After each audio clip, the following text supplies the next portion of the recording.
나의 가는 길 함께 하시네. 할렐루야. 네, 오늘 은혜 받은 사람들의 잔치라는 제목으로 함께 말씀 나눕니다. 오늘 본문에는 죽음을 일주일 앞둔 한 사람이 등장하는데 바로 예수님입니다.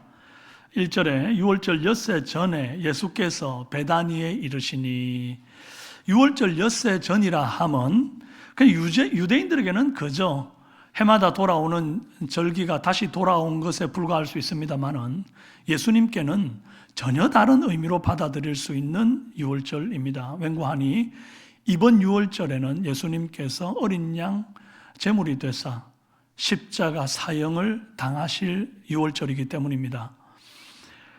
좀 더 인간적으로 말하면 예수님 시한부 인생 이제 6일 남았다는 카운트다운이 시작된 때입니다.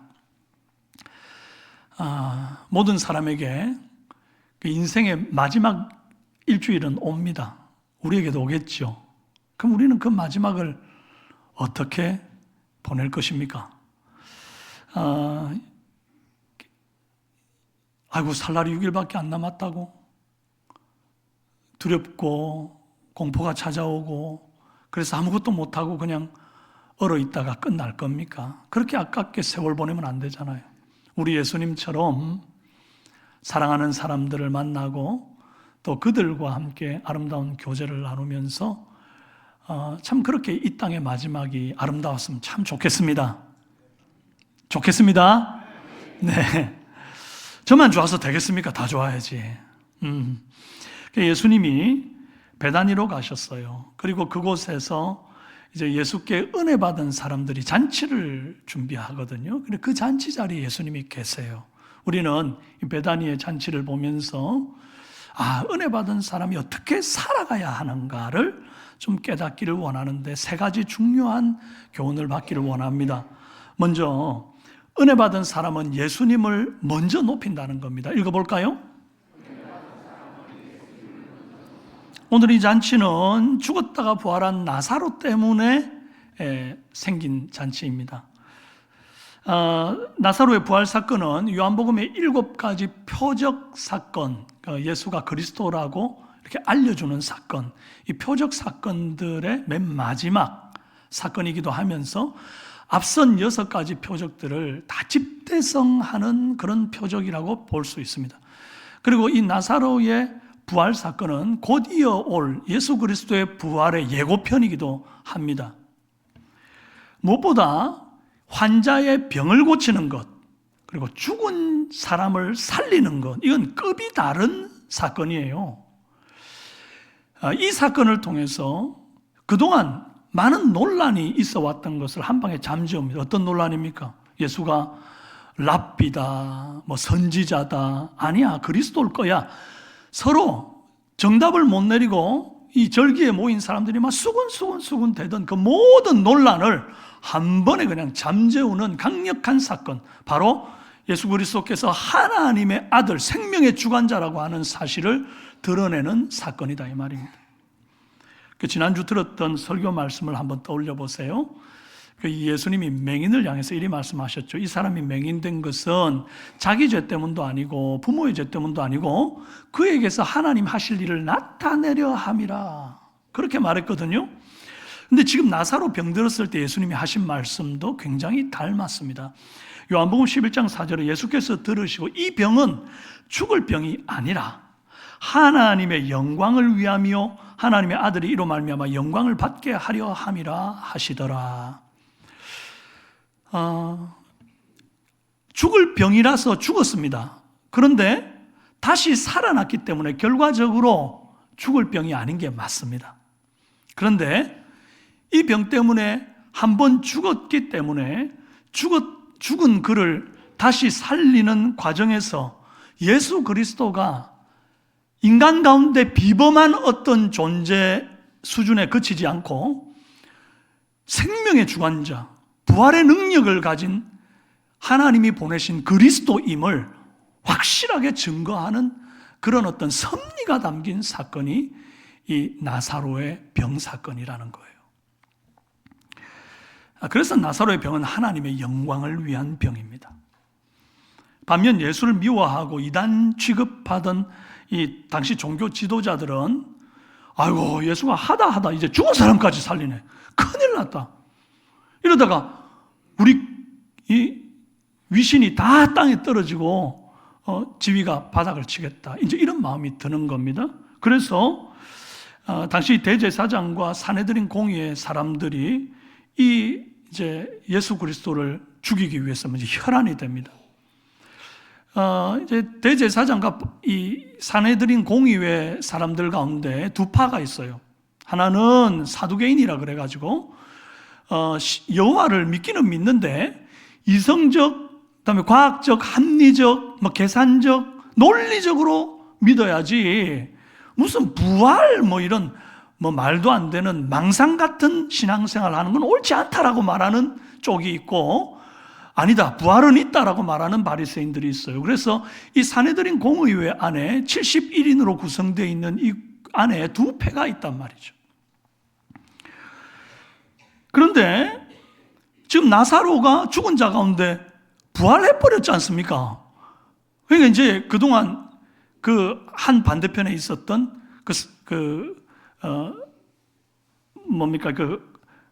과학적으로 믿어야 된다. 그렇게 말했던 사두개인들이 그냥 그동안 자기가 했던 말들이 그냥 땅바닥에 떨어져 버리는 거예요. 더 이상 이 사람들에게 자신들의 말에 힘을 얻지 못하게 되는 그런 상황이 되니까 예수가 얼마나 믿겠습니까? 그러니 부활의 증거를 죽여 없애고 싶은 마음이 있는 겁니다. 그리고 이 부활의 주체가 되신 예수를 죽이고자 하는 마음이 있어요. 그래서 요한복음 11장 53절 이날로부터 그들이 예수를 죽이려고 모의하니라. 나사로를 살린 날로부터 죽이려고 모의를 합니다. 그리고 요한복음 11장 57절 이는 대제사장들과 바리새인들이 누구든지 예수 있는 곳을 알거든 신고하여 잡게 하라 명령하였음이라. 그러면 산헤드린 공의회는 유대인들의 최고 의결기관이라서 오늘 우리식으로 말하면 대법원 같은 곳이에요. 여기에서 판결을 내렸는데 누구든지 예수 있는 곳을 알거든 반드시 신고하여 잡게 해라. 이게 부탁이 아닙니다. 명령이에요. 공권력의 명령입니다. 이런 살벌한 배경 속에서 오늘의 잔치가 벌어졌다는 겁니다. 막상 잔치를 열려고 하니까 소문이 났어요. 죽었다가 살아난 나사로를 보겠다고 유대인의 큰 무리가 배단 위로 모여듭니다. 아니 죽을 뻔한 사람이 사는 건 더러 경험을 해도 실제로 죽었다가 나흘된지 완전 썩어 부패한 자가 다시 살아났다는 것은 동서고금에도 들어본 적이 없고 역사적으로도 전무후무한 사건이니까 얼마나 그 사건의 주인공 되는 당사자 된 그 나사로가 보고 싶겠습니까? 맛집으로 소문이 나도 아이고 그 집 맛있다더라. 그러니까 귀로만 들어서는 나는 못 믿겠다. 내가 맛봐야 되겠다. 이런 사람들이 있는데 죽었다 살아난 사람 내 눈으로 보고 싶다는 사람이 얼마나 많겠습니까? 그러니까 사람들이 버글버글 모여들었단 말이에요. 그러니까 예수가 부활 생명의 주인이다 하는 사실이 여기저기 퍼지고 들풀처럼 예수 그리스도의 인기가 퍼져나가는 겁니다. 이러니 종교 지도자들이요, 마음이 불안한 거예요. 민심이 다 예수께로 넘어가고 자기들은 닭 쫓던 개 지붕 쳐다보는 그런 격이 될 것 같습니다. 그래서 부활의 증거가 되는 나사로까지 죽이겠다는 모의를 합니다. 10절 대제사장들이 나사로까지 죽이려고 모의하니. 그러니까 여러분 이 잔치는 그냥 기분 좋아서 모인 동네 잔치가 아닙니다. 예수 있는 곳을 알면 신고해야 하고 신고하면 예수가 죽을 줄을 아는 공권력으로부터 명령이 떨어져 있는 줄 이미 아는 상태에서 벌어진 잔치라는 거예요. 그것도 지금 예수를 모셔놓고 하는 잔치. 이게 뭘 의미합니까? 예수님께 받은 은혜와 사랑에 너무 감격해서 예수와 공범으로 붙잡혀가지고 공권력에게 처벌을 당할지라도 그것 때문에 죽을지라도 나는 예수님께 감사부터 드리고 죽든지 하겠다라는 어떤 순교적 각오가 있는 잔치라 이 말입니다. 이게 적대자들이 지금 두 눈 시뻘겋게 뜨고 지켜보고 있는 줄 아는 상태에도 이 잔치를 벌리는 거예요.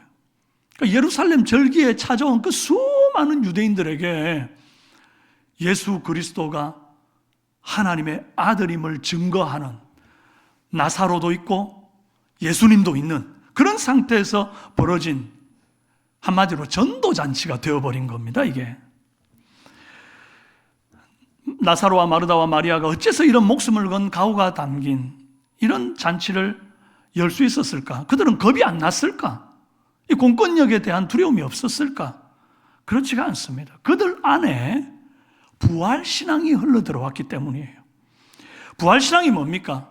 부활신앙이란 주님을 믿는 믿음, 이게 이제 내가 막 믿고자 해서 되는 게 아니라 주님이 믿음을 선물로 주셔야만 받는 것이거든요. 너희가 그 은혜를 인하여 믿음으로 말미암아 구원을 얻는다. 이것이 너희에게서 난 것이 아니요 하나님의 선물이라.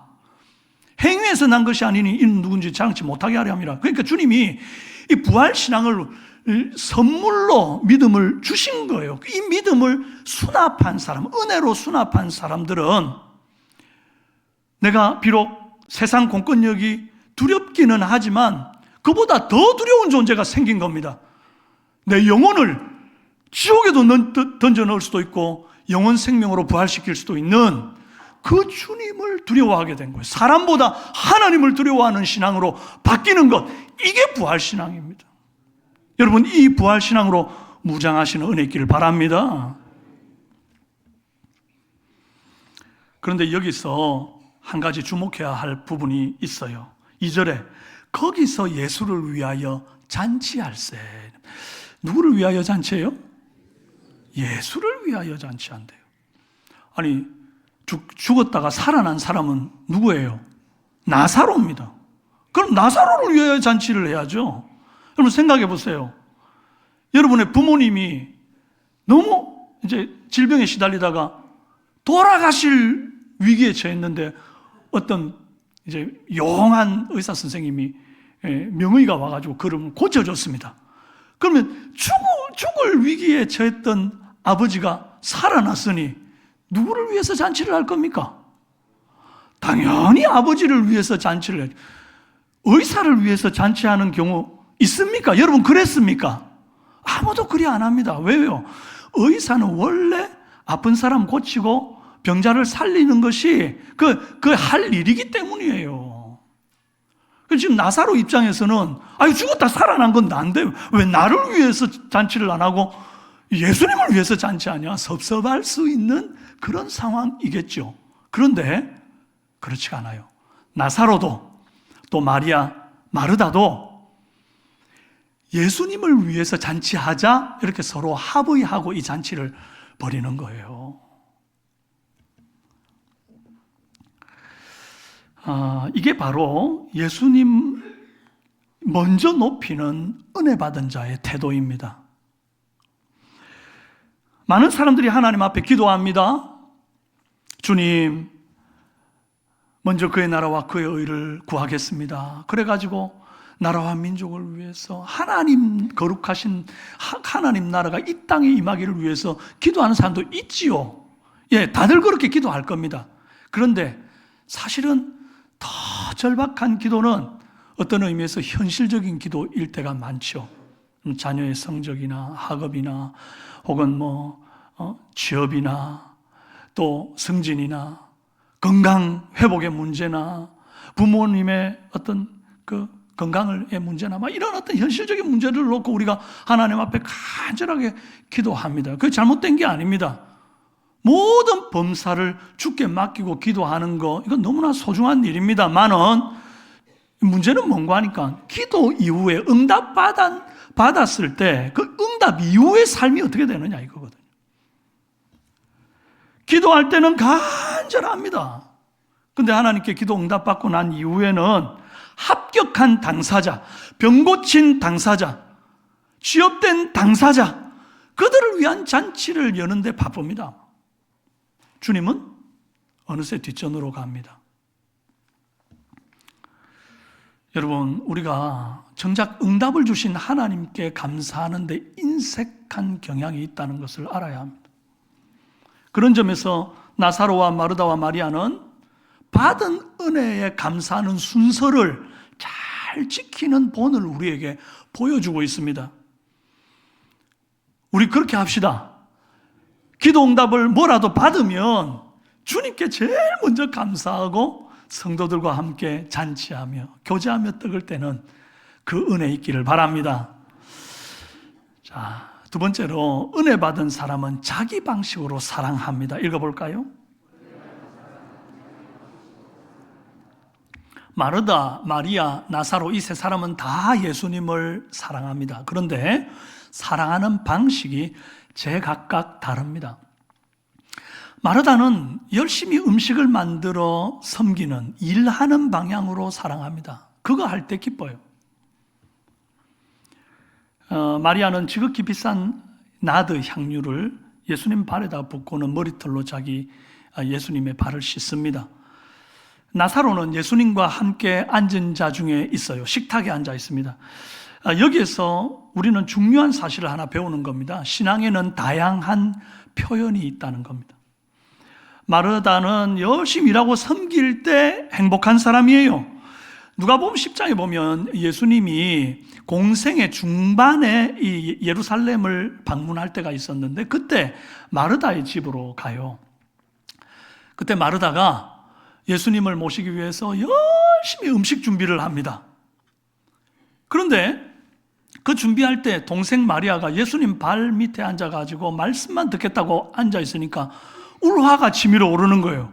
그래가지고 예수님 내 동생 저렇게 앉아가지고 노닥거리지 말고 와서 나 좀 도우라고 하세요. 나 바빠 죽겠어요. 그렇게 한 소리를 해요. 그때 예수님이 뭐라고 합니까? 누가복음 10장 41, 42절에 마르다야 마르다야 네가 많은 일로 염려하고 근심하나 몇 가지만 하든지 혹은 한 가지만이라도 족하니라. 마리아는 이 좋은 편을 택하였으니 빼앗기지 아니하리라 그러거든요. 이 말씀이 굉장히 오해를 많이 불러일으키는 본문입니다. 많은 일로 염려하고 근심하나 이 말은 네가 음식 가짓수 많이 준비하느라고 염려하고 근심하는구나.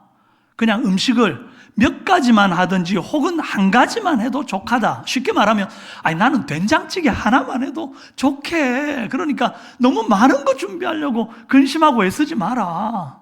그 말이에요, 그 말. 그리고 마리아는 이 좋은 편을 택하였으니 빼앗기지 아니하리라 하는 부분, 이것도 참 오해를 많이 사는데 이 말씀이 일 안 하고 주님 말씀 듣는 것이 주님 위해서 일하는 것보다 훨씬 중요하다, 그렇게 볼 수 있는 말씀이 아니라는 겁니다. 그런 의미가 아닙니다. 각자 자기의 좋은 편을 택해서 일해라 하는 것이에요.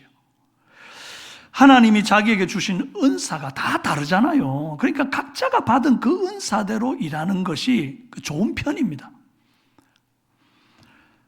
마르다의 가장 좋은 편은 일하면서 섬길 때 엔돌핀이 도는 그런 쪽이에요. 그 전에도 예수님 오셨을 때 분주하게 음식 만들면서 일했는데 오늘 유월절 앞두고 예수님이 오셨을 때도 또 이렇게 분주하게 음식 만들고 있잖아요. 근데 이거 해야 기쁜 사람인 거예요. 왜 그런 사람 있지 않습니까? 내가 열심히 만든 요리 남이 먹어줄 때 이 기쁨을 느끼는 사람, 저 같은 사람이 있어요. 못 믿으시네요. 저 요리를 잘합니다. 그럼 잘할 뿐 아니라 누가 먹어줄 때 그게 그래 좋아요. 내가 좀 대접을 하고 이런 소리를 해야 되는데, 그죠? 예, 네, 아멘 하신 분 때문에 대접을 한번 해야겠습니다. 예, 근데 어쨌든 마리아는요, 그때도 요리에 관심이 없더니 지금도 관심 없어요. 그런데 대신에 다른 섬김을 합니다. 향유를 가지고 왔는데 이게 순전한 나드 한 근이나 되는 양, 이게 300데나리온 정도의 가치인데 이 노동자 300일 품삯에 해당되기 때문에 거의 연봉을 한 번에 그냥 예수님 발에다가 들이부어버린 겁니다. 이 마리아라고 하는 사람은 예수님께 드리는 어떤 헌신도 조금도 아깝지 않다라고 느끼는 굉장한 또 다른 형태의 헌신의 사람인 거예요. 그러니까 마리아는 막 물질을 많이 들었으니까 더 대단하지, 아니면 마르다는 온몸을 다해서 수고로 섬겼으니까 그게 대단한 거지, 이게 아니라 다른 형태의 사랑이고 그것은 저울질할 수 있는 부분이 아니다 하는 겁니다. 동의가 되십니까? 칼빈은 마리아가 택한 좋은 편이란 일하지 않는 삶이 아니라 모든 섬김의 기초가 되는 말씀을 먼저 붙든 삶이다, 이렇게 말했습니다. 여러분, 오늘 이 예배를 드리고 난 이후에 또 이런저런 섬김을 하겠다고 섬기신 분들도 계시죠. 또 어떤 분들은 벌써 일찍 와가지고 먼저 섬기고 내가 하나님 말씀 듣겠다고 오신 분들도 계십니다. 이거 굉장히 중요한 겁니다.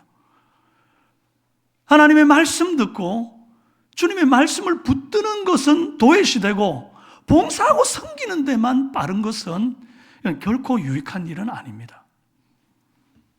어쨌든 이 봉사의 기초, 섬김의 기초는 말씀이다. 아멘이십니까? 그런데 여기에서 흥미로운 게 이제 마르다가 세월이 지나서 성숙했다는 거예요. 그럼 그 성숙을 어떻게 알 수 있느냐? 지난번에는 분명히 마르다 혼자 일할 때에 도와주지 않는 동생 때문에 열받아가지고 왜 도와주지 않느냐고, 왜 나만 혼자 일하느냐고 한 소리 했잖아요. 그런데 이 6월절 엿새 앞둔 이 잔치에서는요, 이 마르다가 혼자 일하면서 투덜대는 일이 없습니다. 마리아가 지금 예수님 발 앞에 향유 붓고 그런다고, 야, 지난번에도 그러더니 또 이러고 있냐? 너 왜 항상 똑같은 일을 반복하냐?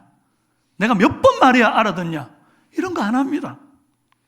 그저 묵묵히 자기의 사랑 표현을 할 뿐입니다.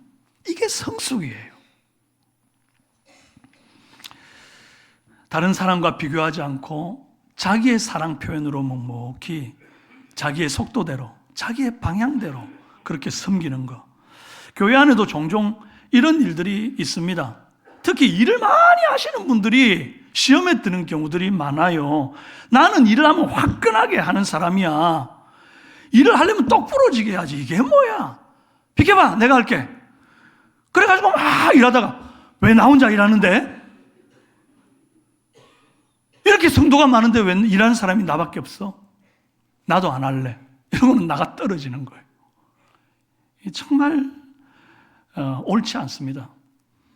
이렇게 많은 일들에 분주하고 그런 분들을 향해서 예수님이 하시는 말씀이 몇 가지만 해도 되고 아니면 혹 한 가지만이라도 족하니라 그랬습니다. 그러면 교회는 몇몇 사람들이 모든 일들을 다 하는 곳이 아니고 각 사람이 자기 은사대로 다양한 일들을 섬길 때 세워지는 공동체입니다.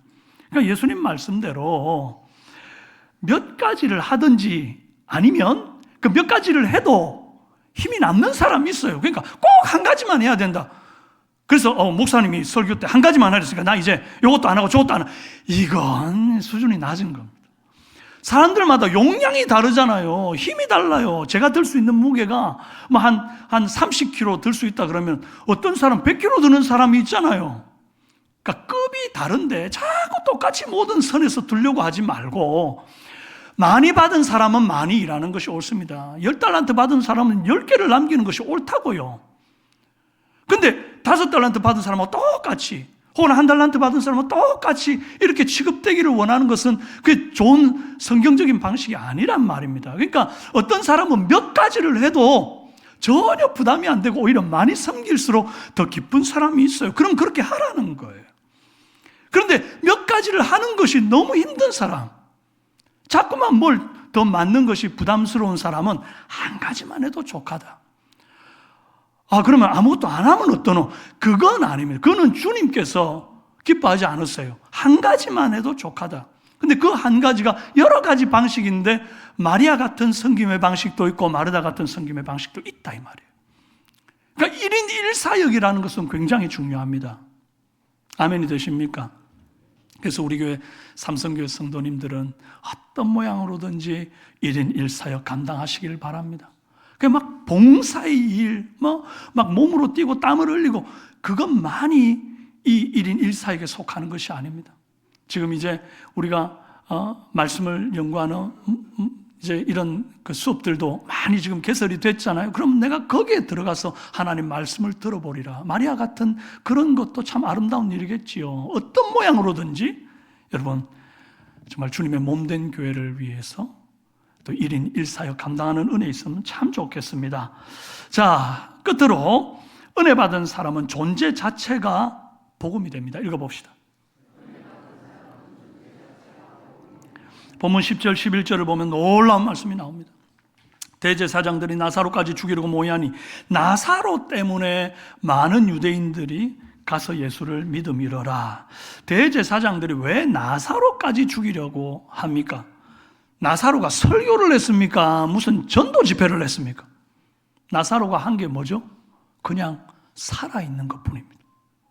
단지 살아있는 거예요. 그런데 그 살아있다는 사실 자체가 문제가 되는 겁니다. 웬관이 사람들이 나사로를 보기만 해도 저 나사로 죽었던 사람이잖아. 근데 어떻게 살아났어? 아, 예수님이 살리셨어. 그러면 도대체 그 예수는 누군 거야?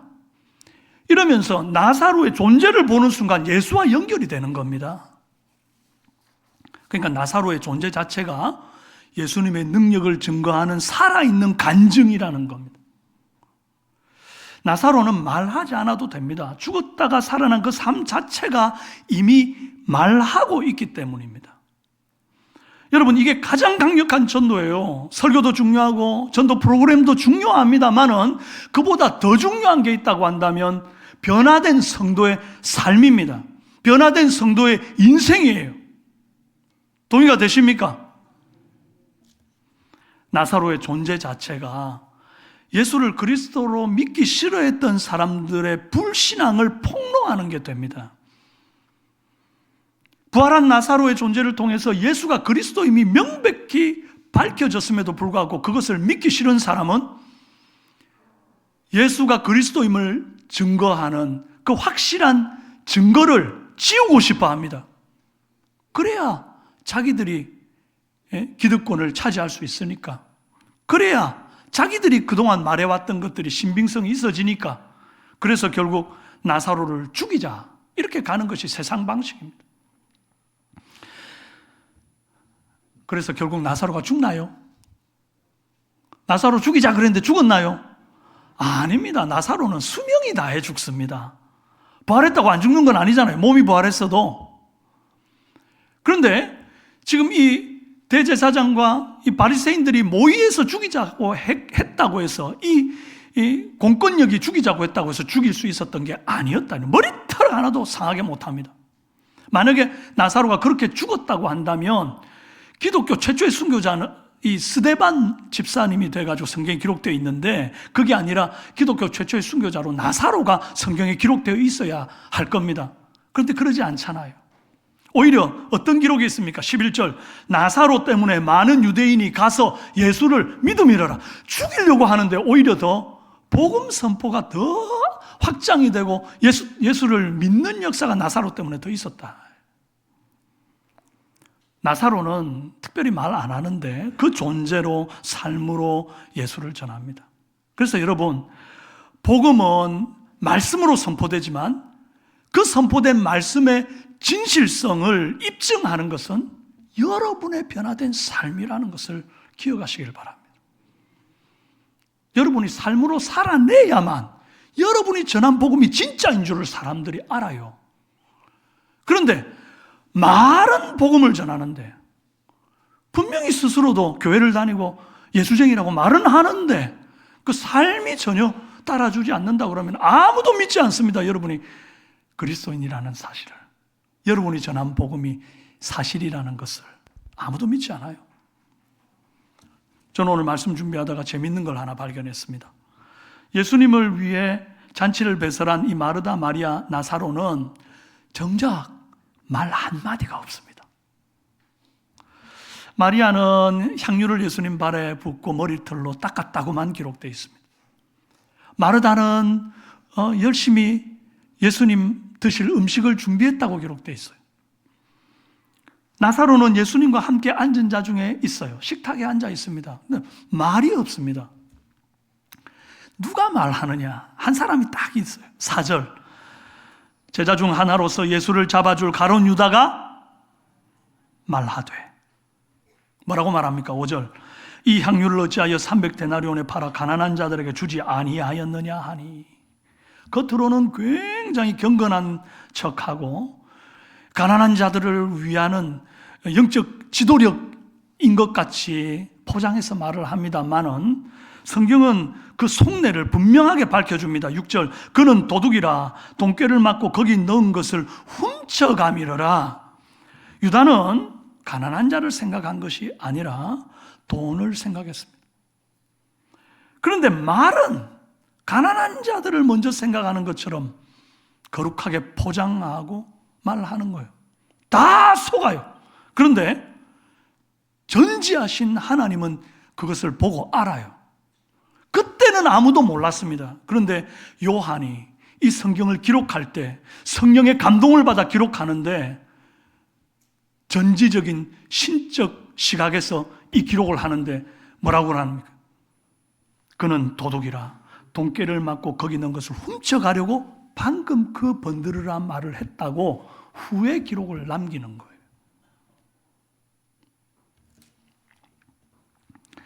교회가 세상에서 신뢰를 잃는 이유가 뭡니까 도대체? 말은 많은데 삶이 변하지 않기 때문입니다. 최근 부산의 모 대형교회 목사의 이 표리부동한 모습에 대한민국이 떠들썩한 일이 있었습니다. 여러분, 제가 지금 이 말을 하면 누군지를 대충 알 거예요. 강단에서 막 청산유수 은혜로운 설교를 쏟아냈습니다. 온 대한민국 교회 부흥회라는 부흥회는 다 인도하고 다닌 분입니다. 그러나 그가 강단에서 내려온 뒤에 정작 강단에서 자기가 선포한 그 메시지를 살아내어야 할 삶의 무대에서는 크리스찬으로서는 입에 담기 힘든 언어 폭력을 막 쏟아내는, 그래서 누구도 그의 그 삶을 보면 그가 전한 복음조차 믿지 못하게 되는 일들이 일어나더라는 겁니다. 그래서 다시금 한국교회가 지탄을 받고 그 한국교회 중심에 서 있는 목회자가 이렇게 조롱을 당하는 일들을 겪습니다. 얼마나 가슴이 아픈지 모르겠어요. 여러분, 저는 오늘 어떤 그분을 비난하기보다 그 모습이 내 모습이 아닌가를 좀 돌아보기를 원한다는 거예요. 사랑하는 여러분, 오늘 우리의 삶은 어떤 모습입니까? 마르다처럼 섬김으로 주님을 사랑하는 모습입니까? 아니면 마리아처럼 말 없는 헌신, 아낌없는 헌신으로 주님을 사랑하는 모습입니까? 아니면 나사로처럼 그 존재 자체가 복음이 되는, 간증이 되는 그런 삶을 살아내고 있는 사람입니까? 그것도 아니면 가룟 유다처럼 말은 번지르르한데 삶은 도무지 볼 수 없는 그런 모습입니까? 예수님은 나사로를 살리기 위해서 이 땅에 오신 분이 아닙니다. 모든 죄인, 심지어 저와 여러분을 구원하기 위해서 이 땅에 오셨고 십자가에 오르신 분입니다. 나사로는 그 시대에 자기가 받은 놀라운 은혜에 감사함으로 그렇게 존재로 증명하면서 마지막까지 살았습니다. 근데 이제는 우리 차례예요. 우리는 어떻게 살 건가? 진짜 은혜를 받은 사람은 오늘 말씀처럼 다릅니다. 말이 아니라 삶이 말합니다. 받아합시다. 말이 아니라 삶이 말한다. 설명이 아니라 존재가 증거가 된다.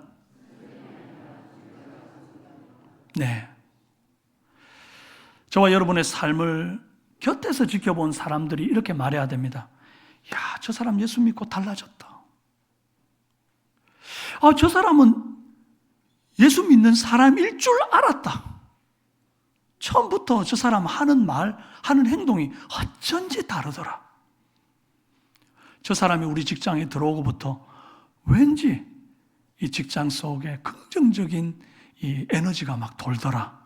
이런 얘기들이 주위 사람들을 통해서 들려와야 돼요.